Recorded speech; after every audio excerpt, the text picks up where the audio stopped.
Bismillahirrahmanirrahim. Mohon maaf sebelumnya kepada sedulur-sedulur karena miskin ilmu, pengetahuan, dan pengalaman yang berani membahas tentang sosok akhir zaman atau Satrio Piningit.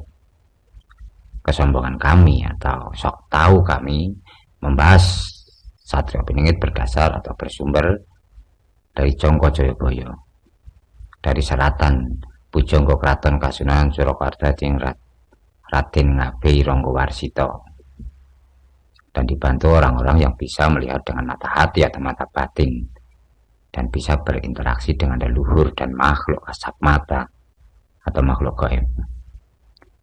Mungkin ada dari sedulur-sedulur yang lebih tahu tentang Satrio Piningit dari sumber yang lebih valid, tentunya bisa berbagi, menambah wawasan dan pengetahuan tentang sosok yang ditunggu umat, yang diriwayatkan akan menyelamatkan kehidupan. Keikhlasan sedulur-sedulur memberi maaf menjadi barokah kami. Yang pasti sosok Satrio Piningit tidak bisa diperdebatkan, karena dia yang misterius dan menjadi misteri dalam kehidupan. Karena ada yang mempercayainya, ada juga yang tidak percaya, bahkan menghina. Orang yang membahas tentang Satrio Piningit dikatakan penghayal, pemimpi dengan tokoh Satrio Piningit. Satrio Piningit akan muncul membawa misi yang mulia, memperbaiki moral dan kehidupan manusia yang berkiblat pada kerajaan Mojopahit. Banyak dasar-dasar kehidupan di masa kejayaan Mojopahit menjadi pondasi, menjadi dasar berdirinya bangsa Indonesia, seperti bendera merah putih yang berasal dari Panji Mojopahit Gulo Klopo. Semboyan negara, semboyan bangsa Indonesia, Bhinneka Tunggal Ika, dari masa kejayaan Mojopahit dalam kitab Sotasoma karya Empu Tantular.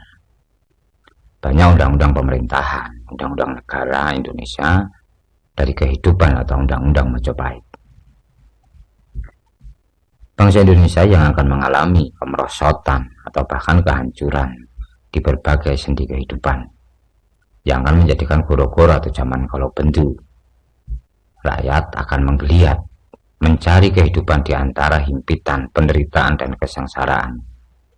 Di samping banyaknya terjadi bencana, angin, tanah longsor, banjir, gempa, kecelakaan yang mengakibatkan banyak korban kematian, yang sangat mungkin akan terjadi tsunami di Jawa bagian selatan, khususnya di Jawa Tengah dan Jawa Timur. Kematian karena penyakit, kehancuran sistem pemerintahan, kehancuran moral dan budi pekerti. Menurut Jongko Joyoboyo, Satrio Piningit hidup di lereng Gunung Lawu sebelah timur yang merujuk ke alas Ketonggo Ngawi, Jawa Timur. Menurut sejarah atau menurut riwayat, di alas tersebut juga menjadi saksi keikhlasan Eyang Brawijaya V sebelum bersahadat di Gunung Lawu. Kalau ada yang berpendapat Satrio Piningit berasal dari luar tanah Jawa, tentu ada sumber, ada dasar lain selain dari Eyang Joyoboyo dan Raden Ngabei Ranggawarsita. Kita tahu dari sejarah, Joyoboyo adalah Raja Kediri dengan gelar Sri Aji Joyoboyo.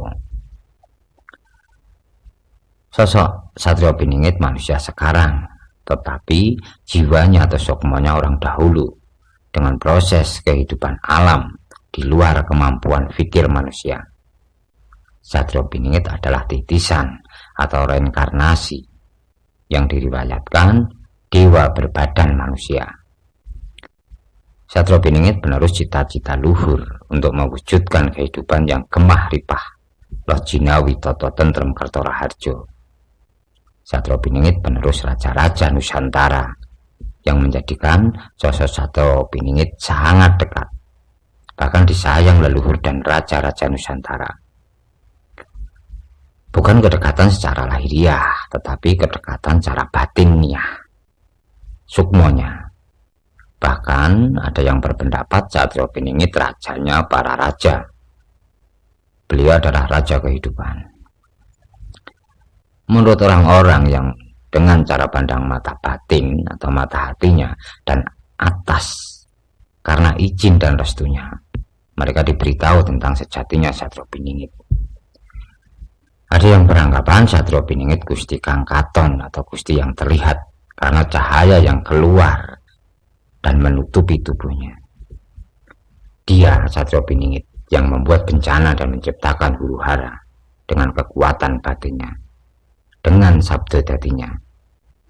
Satrio Piningit yang sepertinya merencanakan terjadinya bencana, kerusakan moral, bahkan kemunculan penyakit yang mengancam kematian, seperti dalam bait Jongko Joyoboyo.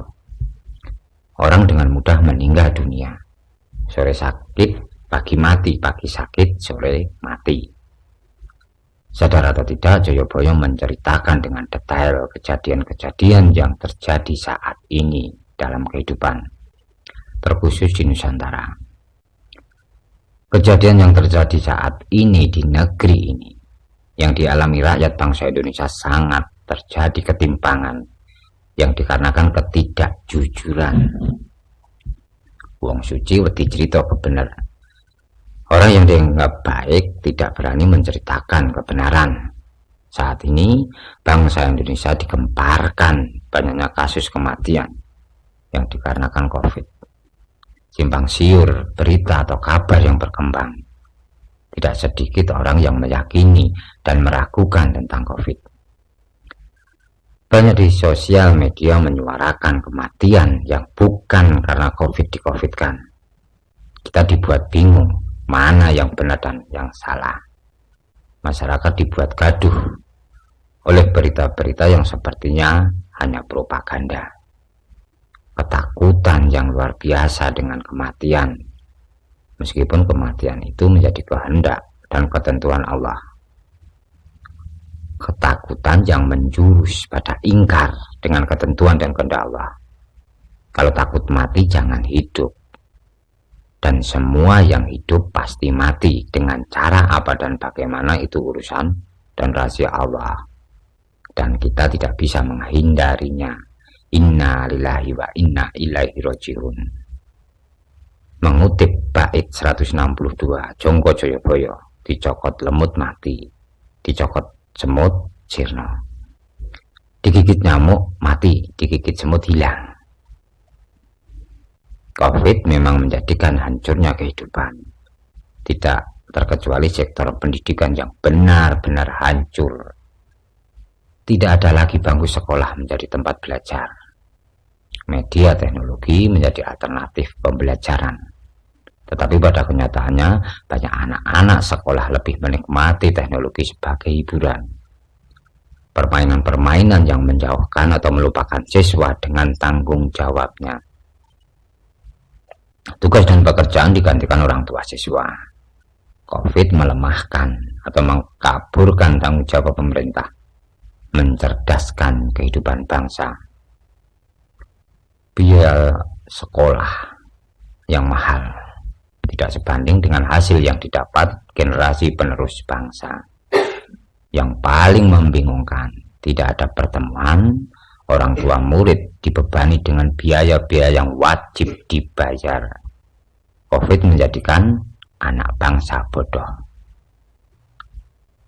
Dalam kondisi terjepit, rakyat menjerit, wong cilik nggo ancik-ancik. Orang kecil atau rakyat dijadikan pijakan berdiri. Lemah sakilan dipaceki. Tanah sejengkal kena pajak. Jongko Joyoboyo. Pajak memang menjadi penopang jalannya roda pemerintahan untuk membangun dan memperkokoh bangsa. Tetapi kalau banyak kecurangan atau kebohongan, korupsi, penyimpangan untuk kepentingan pribadi, awal dari kehancuran sebuah bangsa. Sebaik, sejujur, seamanah apapun seorang pemimpin, kalau di sekitarnya, kalau bawahannya rakus, jatuhlah pemimpin tersebut. Kemerosotan moral dan kehancuran budi pekerti. Hilang sudah cita-cita leluhur pendiri bangsa, seperti dalam sila kedua, sila Pancasila.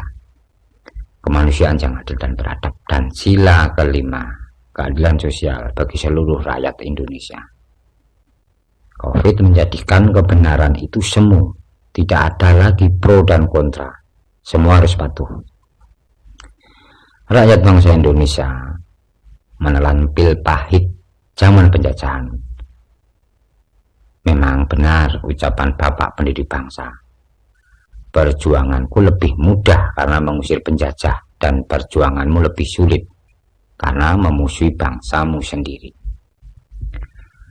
Bait-bait Jongko Joyoboyo yang menceritakan kehidupan dengan detail menjadi kenyataan, seolah beliau yang mengatur setiap kejadian, termasuk jongkonya tentang Satrio Piningit. Eyang Sri Aji Joyoboyo dengan gamblang dan jelas menceritakan sosok Satrio Piningit. Beliau dibalik sosok Satrio Piningit, atau bisa jadi beliaulah sejatinya sosok Satrio Piningit yang jiwanya menitis, reinkarnasi ke badan jasad orang sekarang. Mengutip kata-kata Kresna, tidak ada yang bukan aku. Saat ini menurut pandangan anak berkaromah, tidak sedikit spiritual memusatkan perhatian atau energinya di kota Spirit of Java, yang tidak lain kota Solo. Solo yang berarti satu atau penyanyi tunggal disebut Solo. Gunung Lawu bagian wilayah Karsidenan, Surakarta, Hadiningrat, kota Solo. Diriwayatkan kehidupan sosok Satrio Piningit di timur Sungai Bengawan Solo. Menurut beberapa spiritual, ada energi yang sangat kuat di wilayah Solo dan sekitarnya. Dari energi tersebut memunculkan cahaya yang menyejukkan hati, membawa kedamaian dalam kehidupan. Disinyalir cahaya tersebut bersumber dari tubuh atau jiwa sosok Satrio Piningit. Wallahu a'lam. Energi tersebut seolah menjadi beteng yang menjadikan Solo dan sekitarnya dan wilayah Jawa Tengah pada umumnya sampai saat ini lebih aman dari bencana daripada daerah atau provinsi lain di Nusantara.